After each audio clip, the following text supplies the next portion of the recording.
کا لفظ ہے، یعنی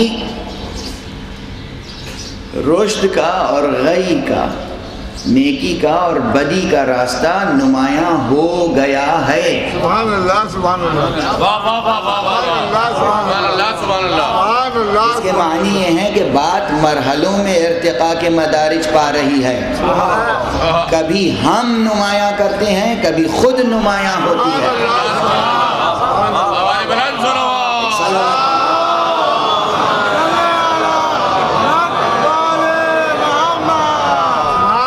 کبھی ہمیں بتانا پڑتا ہے کہ نیکی کا راستہ کیا ہے، بدی کا راستہ کیا ہے، اور کبھی ہمارے کچھ بندے ہیں جن کی کوششوں سے نمایاں ہو جاتی ہیں حقیقت میں۔ جب رب اکبر اپنے عمل اور اپنے فعل اور اپنے اعجاز کی طرف اشارہ کرے تو اس کی لفظیں کچھ اور ہوتی ہیں۔ وَقَدْ تَبَيَّنَ الرُّشْدُ مِنَ الْغَيِّ، اب یہاں صرف فعل الہی نہیں ہے، اگر حسین کی کوششوں سے بھی نیکی کا راستہ نمایاں ہو جائے تو یہ قرآنی خراج تحسین ہے حسین کے لیے،